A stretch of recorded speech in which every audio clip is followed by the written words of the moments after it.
안녕하세요, 진가이버입니다. 오늘은 4월의 넷째 주입니다. 이번 시간에는 지금 시기에 화려했던 꽃이 어느 정도 지고 있는 카랑코에에 대해서 어떤 관리가 필요하고 또 내년을 위해서 더 풍성하게 키우기 위한 기초 작업으로 가지치기 등을 어떻게 해줘야 되는지 각 유형별로 작업 방법에 대해서 준비를 해보았습니다. 오늘은 카랑코에와 칼란디바 그리고 노블 카랑코에에 대해서 작업을 할 건데 딱 그 종류가 아니더라도 작업 방법은 비슷하기 때문에 잘 봐두셨다가 필요시 응용하시면 관리하시는 데 도움이 되시리라 생각합니다. 그동안 카랑코에 수영을 잡거나 가지치기를 하는 데 있어서 자신이 없으셨던 분들은 오늘 영상을 보시고 자신감을 갖고 잘 하실 수 있도록 좀 자세한 설명으로 준비를 해보았습니다. 그럼 시작해 보겠습니다. 처음 설명을 드릴 주인공은 지난 영상에서 꽃대를 제거해 주었던 카랑코에인데 다시 꽃이 활짝 피었다가 이제 시들어가고 있는 상태입니다. 여기서도 꽃대 부분만 솎아내면은 듬성듬성 조금 더 꽃은 보일 수 있겠지만 내년을 위해서 이제 꽃은 그만 보고 정리를 해주려고 합니다. 만약에 올해 새로 구입한 개체의 경우에는 농장에서 단일 처리가 잘 되었기 때문에 꽃대 관리만 잘해줘도 여름까지 꽃을 볼 수 있기 때문에 꽃을 좀 더 보시려고 하시는 분들은 이 꽃이 진 꽃대 하단에서 살짝 잘라주는 형태로 작업을 해주시면 새순이 나오면서 꽃을 계속 보일 수 있는 방법이기도 합니다. 그런데 지금 이것처럼 일반 가정의 실내 환경에서 키우는 이런 개체의 경우에는 몇 차례 꽃을 본 상태라 지금부터 그렇게 꽃대만 잘라준다고 해서 100% 꽃이 다 피는 것이 아니라 계속 피울 수 있는 가능성을 남겨둔다고 이해하시는 게 더 정확할 듯 합니다. 작업을 하기 전에 먼저 전체적으로 이 수영을 봤을 때 지금 이거 같은 경우는 어느 정도 수영이 균형을 이루고 있고 또 지금 상태에서 큰 변화를 줄 게 아니기 때문에 가지를 조금만 잘라주는 약전정 형태로 작업을 해주시면 되겠습니다. 이런 약전정을 하실 경우에는 어느 정도 높이에서 자를 건지 그 기준선을 정해 가지고 전체적으로 그 선 위쪽은 다 잘라주신다고 생각하시고 작업을 해주시는데 저는 이렇게 보시면 마지막 분기점을 기준으로 그 윗부분에서 두세 마디 정도 남기고 잘라주도록 하겠습니다. 그래서 이런 식으로 전체 높이를 어느 정도 맞춰서 잘라주시면 되겠습니다. 이렇게 보시는 것처럼 잘라주었는데 이런 형식으로 자르게 되면 자연스럽게 이 녹지 부분에 잎이 한두 장 남겨두고 자르는 형태가 되는데 가장 많이 활용하고 무난하게 관리할 수 있는 작업 형태가 되겠습니다.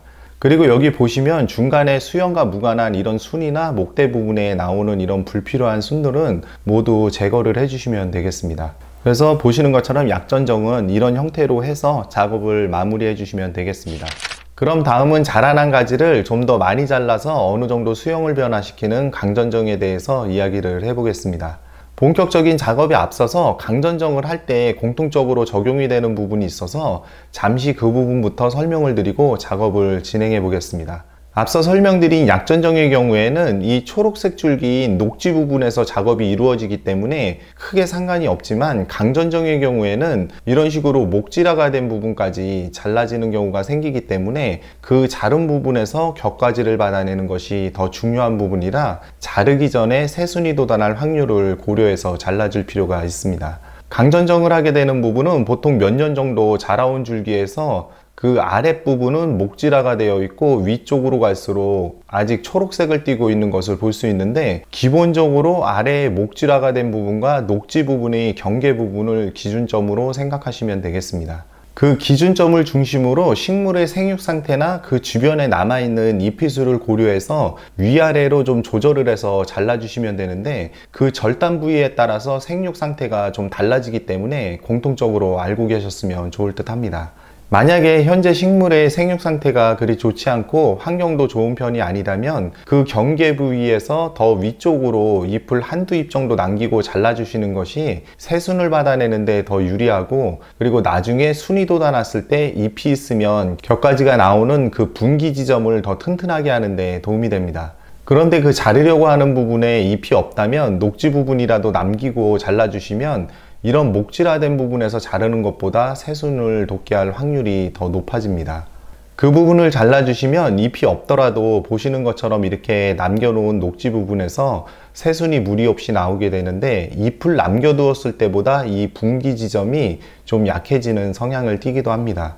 그리고 또 다른 방법은 앞서 이야기한 경계선 아랫부분에 이미 잎도 하나도 없는 이런 목질화가 된 부분을 잘라주는 형태인데, 이 작업을 하실 때는 식물 상태나 환경이 그리 좋지 않고 경험이 없다면 약간의 모험심이 필요한 부분이기도 합니다. 가끔 보면 강전정이라고 해서 모든 사람이 다 새순이 돋아날 것처럼 그냥 막 잘라주는 것을 보여주는 경우도 있는데, 이것은 식물의 상태나 생육 환경이 천차만별이라 본인이 된다고 무조건 다른 사람도 다 된다는 보장이 없는 부분이라서 무조건 따라 하셨다가 낭패를 보는 경우도 많기 때문에 반드시 자르기 전에 키우는 장소의 생육 환경과 식물의 상태를 고려해서 작업을 해 주셔야 됩니다.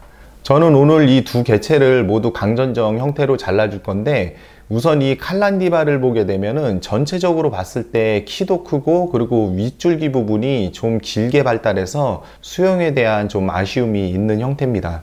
그리고 이 노블 카랑코에 같은 경우도 아랫부분에 비해서 위쪽으로 자라난 부분이 길기 때문에 그 부분을 좀 과감하게 잘라서 작업을 해 보겠습니다.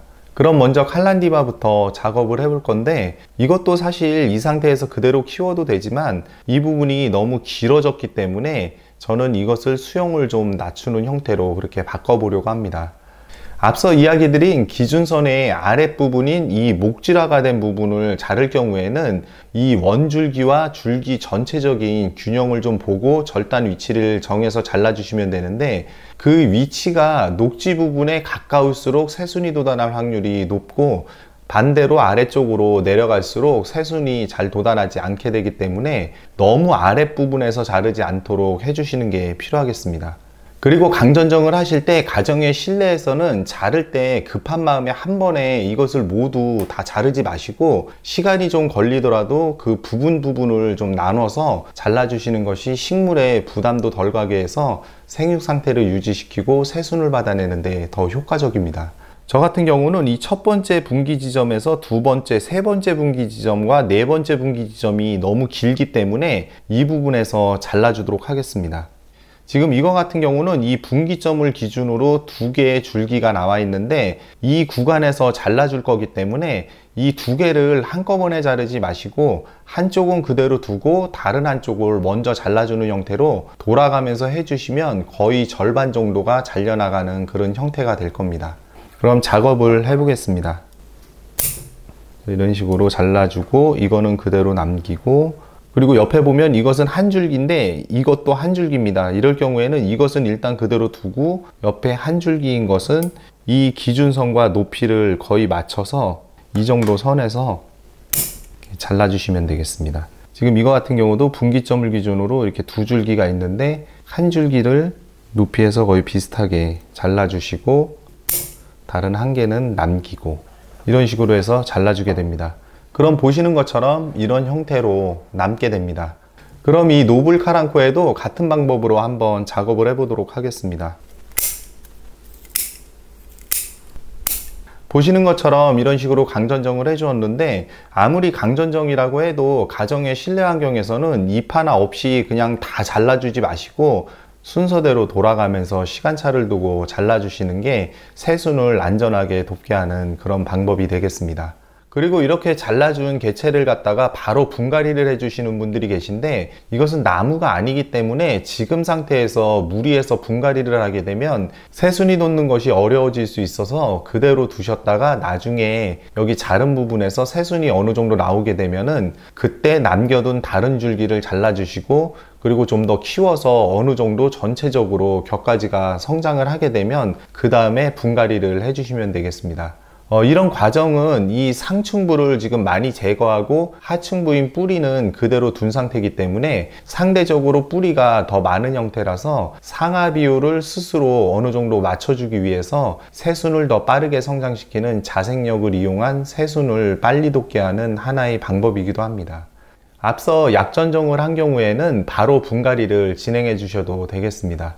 그리고 이렇게 줄기를 자른 다음에 새순이 잘 자랄 수 있도록 꾸준히 영양 관리를 해주면서 영양 성장을 잘 할 수 있도록 신경을 써주시는 쪽으로 관리를 해주시면 되겠습니다.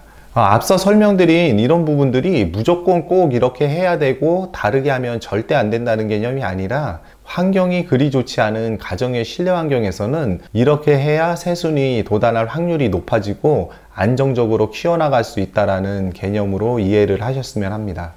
다시 한번 강조드리지만 환경만 좋다면 이런 거 다 무시하고 한순간에 다 잘라서 몽둥이처럼 만들어도 새순이 잘 나오는 경우가 있기 때문에 조건이 좋은데 너무 소심하게 작업할 필요도 없고 환경이 나쁜데 무조건 과감하게 해도 안 되기 때문에 반드시 생육 환경과 식물의 상태에 맞게 적절하게 응용하시는 게 필요하겠습니다.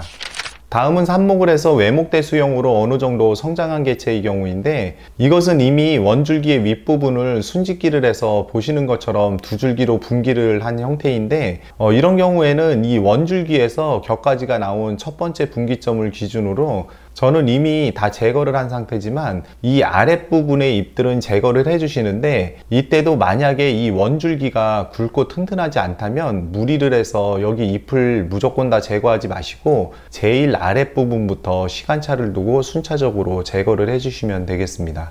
그런데 앞서 잠시 언급했지만 아랫잎들을 다 제거해 주더라도 격가지가 나온 분기점에 붙어 있는 이 잎은 보시는 것처럼 그대로 두어서 나중에 수명을 다해서 자연화엽이 되도록 해주시거나 이 분기점이 굵고 튼튼하게 성장을 했을 때 그때 제거를 해주셔야 이 분기 지점이 가늘어져서 나중에 찢어지거나 쉽게 부러지는 것을 예방할 수 있습니다.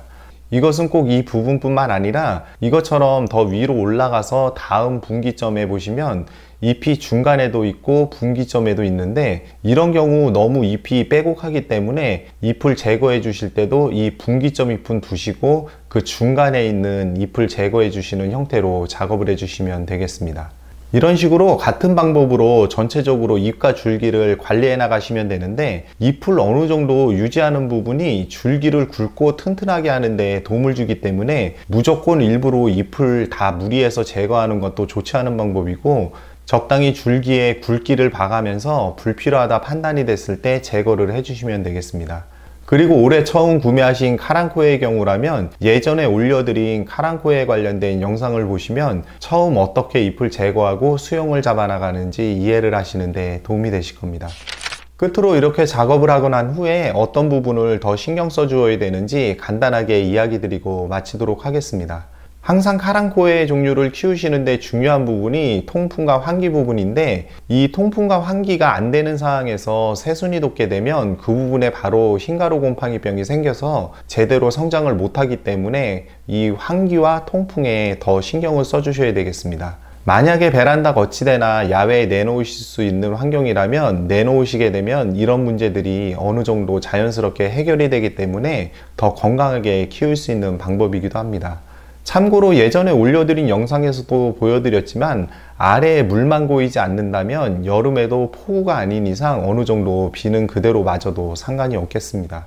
그리고 물 관리도 신경을 좀 써주셔야 되는데, 잎이 두텁고 다육성이라고 해서 기본적으로 물마름에는 강하긴 하지만 그렇다고 물을 너무 말리듯 키우면 새순이 돋는 시기에 성장이 둔화되는 경향을 보이기 때문에 적당한 물 관리가 중요하겠습니다. 그렇다고 물을 너무 많이 자주 주게 되면 성장이 빨라져서 웃자람 형태도 보이게 되고 조직이 연해져서 물음을 유발하고 배수가 잘 안 되는 흙에서는 뿌리 썩음의 원인이 되기도 하기 때문에 물은 너무 말리지 마시고 이 겉흙 표면을 파봤을 때 손가락 2마디 정도 말랐을 때 주시면 무난하겠습니다. 여기서 당부드리고 싶은 부분은 카랑코에도 대부분 물을 말리듯 키우라고 이야기들을 많이 하시는데, 그보다는 물을 좀 더 주는 형태로 키우시면 보시는 것처럼 잎도 윤기가 나게 두툼하고 건강하게 이렇게 키울 수가 있고 새순도 잘 돋아나게 할 수 있는 방법이기도 합니다. 이렇게 해서 오늘은 카랑코에에 대해서 각 유형별로 가지치기 하는 것을 보여드렸는데, 경험이 없으신 분들을 위해서 좀 자세하게 설명을 드려봤습니다. 오늘 준비한 영상은 여기까지입니다. 시청해 주셔서 감사합니다.